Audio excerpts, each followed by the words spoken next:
and prepared to die, are you?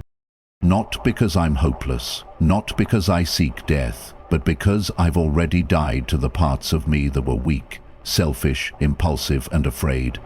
I've buried the coward inside. I've faced my demons in the silence of the night, and I've come to a conclusion. There are worse things than death. Living without purpose, living without courage, living in chains when you were born to be free. Most men today are not living, they're merely existing, distracted by pixels, weakened by comfort, trapped in a cycle of pleasure and shame.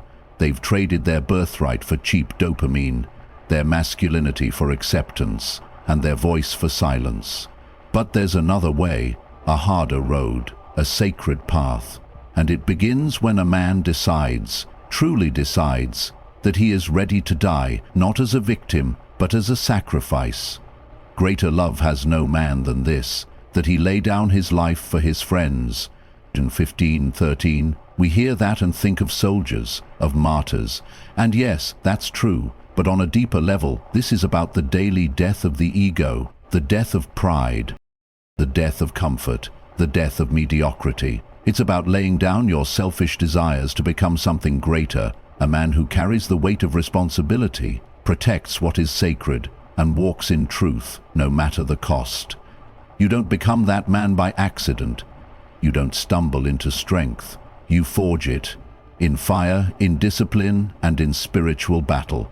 So I'll ask you again, are you prepared to die? Not just someday in the distant future, but today, this hour. Are you prepared to let the weak parts of you be crucified so the man inside you can rise? Because if you are, then stay with me. Because this video isn't entertainment, it's a battle cry. We're going to walk through 6 truths that will challenge you, awaken you, and possibly even break you. But if you're willing to endure it, if you stay till the end, then something will rise inside you that no man, no woman, no system, and no demon will ever be able to silence again. So take a breath, sit up straight, open your heart, because you're not here by accident. 1. A man who fears God fears nothing else. If you want to be a dangerous man in the right way, then you must begin with fear, but not fear of death, not fear of failure, not fear of judgment from other people. You begin with the fear of God. Now, that word, fear, has been misunderstood in modern culture. We hear it and we think of terror or shame. But biblical fear of God is not cowardice, it's awe, it's reverence, it's the recognition that there is something infinitely higher than you, something sacred, something eternal, something that sees everything. The fear of the Lord is the beginning of wisdom. Proverbs 9:10. That means you don't even begin to be wise until you recognize that you are not the ultimate authority in your life. Let me say that again, because it goes against everything this culture tells you. You are not the highest authority in your life. Your feelings are not king. Your cravings are not sacred. Your pleasure is not the goal. A man who fears God stops living by emotion and starts living by principle. He doesn't serve his lusts, he subdues them. He doesn't need applause, he walks in obedience. He doesn't crumble under pressure because he knows where his strength comes from. The world today is full of men who are terrified of being rejected, cancelled, abandoned, or exposed. But the irony is, they are afraid of everything because they fear nothing higher than themselves. That's why they become anxious, that's why they spiral, that's why they fall apart when life gets hard. But a man who truly fears God, he is not shaken by circumstances, he's not manipulated by culture, he's not bribed by pleasure. He has a spine made of steel, not because he's arrogant, but because he's grounded in truth. Do you want to lead your family? Then fear God. Do you want to conquer addiction? Then fear God. Do you want to break free from shame, rage, lust, or passivity? Then fear God. When you fear God, you stop fearing men.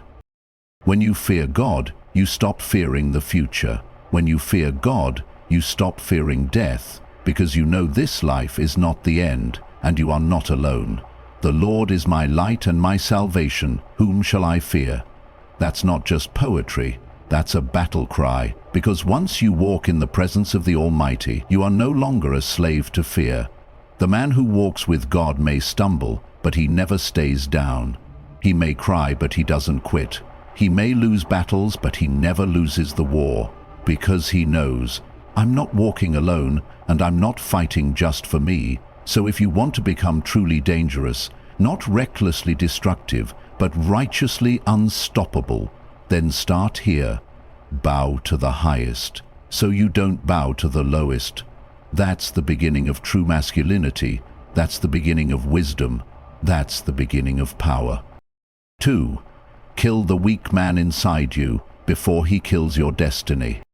Let me be blunt. There's a man inside you who must die. He's the one who makes excuses. He's the one who says maybe tomorrow. He's the one who scrolls when he should be grinding, who stays quiet when he should speak up, who chooses comfort over calling. You know him. You've seen him in the mirror. He's the one who shrinks back instead of stepping forward, the one who settles, the one who compromises, the one who lies to himself and calls it being realistic. That man is killing your future, and unless you take action, ruthless, deliberate action, he will bury you alive. Put to death, therefore, whatever belongs to your earthly nature. Colossians 3:5.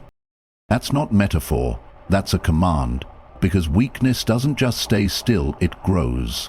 Cowardice breeds more cowardice. Laziness breeds shame, and shame breeds despair, and before you know it, years are gone. Your edge is dull, your fire is cold, and all that's left is regret. So what do? You kill the weak man, not with rage, not with hatred, with truth, with structure, with fire, and discipline and daily death to comfort. You wake up early, you train your body, you open the Bible, you confront your lies, you do the hard thing, especially when you don't feel like it. Because here's the truth.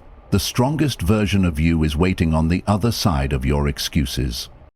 And the only way to meet him is to put the old version to death. This is biblical, this is masculine, this is war. If any man would come after me, let him deny himself, take up his cross daily and follow me, not just of your body but of your lower impulses. You sacrifice short-term pleasure for long-term purpose. You trade temporary relief for eternal strength. So ask yourself, what needs to die in you today? Is it the addiction? Is it the passivity? Is it the fantasy that life should be easy? Whatever it is, put it on the altar, light the match, and let the fire burn. Because when the weak man dies, the strong one rises. 3. Master your emotions, or be enslaved by them. If you can't control your emotions, someone else will. Let that settle. Every man is ruled either from the inside out or from the outside in. If you don't govern your emotions, then society, women, your boss, your cravings or your wounds will. Emotional chaos is not strength. Reactivity is not masculinity. Shouting, pouting, sulking, scrolling, ghosting, that's not power. That's a grown man trapped in the emotional chaos of a child. Now hear me clearly. Your emotions matter. They are real. They are indicators, but they are not the ultimate authority. He that is slow to anger is better than the mighty, and he that rules his spirit than he who takes a city. Proverbs 16:32. In other words, you can bench 300 pounds, win fights, and intimidate people, but if you explode in rage, collapse in fear, or spiral in shame, you're still weak. The modern world says, feel it all, express it all. But let me tell you something that is both ancient and true. Feelings are not facts. Feelings are not laws. They're weather, and you don't rebuild your life every time it rains. A strong man doesn't pretend emotions don't exist. He confronts them, he interrogates them, he disciplines them. When the anxiety comes, he names it and breathes through it. When the rage rises, he doesn't explode, he channels. When the shame whispers, he responds with truth, not pity. Emotions are meant to be processed, not obeyed. They're messengers, not masters. And when you put emotions in their proper place, you become unshakable. This is what the Bible means by self-control. It is a fruit of the Spirit, Galatians 5:22-23. It's not a personality trait, it's a spiritual weapon. Because a man who can govern himself doesn't need to be controlled by anyone else. So how do you build this emotional strength? You develop a daily structure. You train your body and mind. You journal, you reflect, you pray. You stop numbing yourself with screens, sex, or substances. You face what you feel without letting it drive the will. This is especially crucial in relationships. If you can't control your emotions, you'll lash out at the people you love. You'll drive away your wife, your children, your brothers, not because you're evil, but because you're weak. But the man who rules his spirit, he becomes a safe place, a pillar, a force of calm in chaos. He becomes someone that others can rely on, not because he suppresses his emotions, but because he has trained them to serve him, not the other way around. So ask yourself, are you the master of your emotions, or are they the master of you? Because until you answer that question honestly, you will never know peace or power. 4. Discipline is doing what's right, especially when you don't feel like it. Let's get this straight. Discipline is not motivation. Motivation is fleeting. It comes and goes like the wind, but discipline is different. Discipline is a covenant. It's a decision. It's a war you declare against your lesser self. No discipline seems pleasant at the time, but painful. Later on, however, it produces a harvest of righteousness and peace. Hebrews 12:11. That verse right there, it hurts and heals at the same time. Because most men today are starving. Not for food, not for sex, not for money, but for structure. They're like wild horses, unbroken. Full of energy, but going nowhere. Strong legs, no saddle. Powerful body, no direction. You know what happens to that kind of man? He burns out, or worse, he becomes dangerous in the wrong way. He explodes, he numbs out, he abandons his post. But a man with discipline, he becomes a weapon, for good. Discipline is doing the workout when you're tired. It's showing up for your family when you feel empty. It's reading scripture when your phone is screaming for your attention. It's waking up when everything in you says, just hit snooze. Discipline makes men, not feelings, not comfort, not popularity. And listen, discipline will offend the boy inside you, the one who wants to escape. The one who says you deserve a break. The one who wants to feel good before doing good. But that boy needs to sit down. Because your future family is depending on the man you're becoming now. Your purpose is waiting, and your purpose doesn't care how you feel, it cares how you show up. You think God called David to face Goliath when he was in the mood? No, David had been preparing in obscurity, practicing with his sling, killing lions and bears when no one was watching. That's discipline.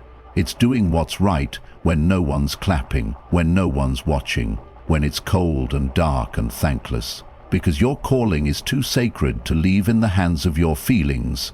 So get a structure, get a rhythm, build habits that don't depend on emotion but on purpose, because every act of discipline you commit to is one brick in the fortress of your destiny. And when the day comes, and it will come, when life punches you in the face, it won't be your emotions that save you, it will be your discipline.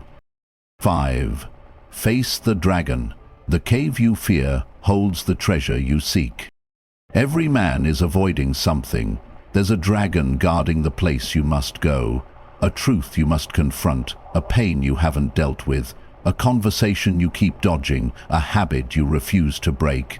And let me tell you the truth, that dragon is growing. You pretend it's not there, but it's watching you. It knows your name. It lives in your shadow, and the more you avoid it, the more power it gains over you. Even though I walk through the valley of the shadow of death, I will fear no evil, for you are with me. Psalm 23 verse 4. Notice, it doesn't say God removed the valley, it says you walk through it. Why? Because strength doesn't come from safety, it comes from confrontation. This is the archetypal hero's journey. It's the essence of Scripture, from Moses facing Pharaoh to David charging Goliath, to Christ descending into death itself. The pattern is clear. The path to purpose is through the pain you're avoiding. You don't become whole by staying comfortable. You become whole by walking straight into the fire with courage and clarity. Psychologically, this is what integration means. You don't eliminate fear, you confront it. You don't avoid weakness. You name it, wrestle it, and bring it under submission. Because the man who faces his dragon becomes the man who owns his life. Maybe your dragon is addiction. Maybe it's lust. Maybe it's the lie your father told you, or the lie you've been telling yourself. Whatever it is, you've been circling it long enough. You've been negotiating with it, trying to manage it, hoping it just goes away. It won't. You must slay it, with truth, with discipline, with God's help. Have I not commanded you? Be strong and courageous. Do not be afraid. Do not be discouraged, for the Lord your God will be with you wherever you go. You don't wait until you're ready. You don't wait until it's easy. You go down into that cave because that's where the gold is. The pain you've been avoiding, that's where your power is forged. The conversation you've been running from, that's where your healing begins. The fear you've buried deep, that's the gatekeeper to your freedom. You're not meant to live small. You're not meant to stay safe. You're meant to take dominion. But you can't take ground out there until you confront what's in here. So take the first step today. Name your dragon. Stop hiding from it. Because when you face it head-on, with the sword of truth and the armor of discipline, you stop being a victim of fear, and you become a man of fire. 6. Die to yourself daily, because only the dead man can be truly alive.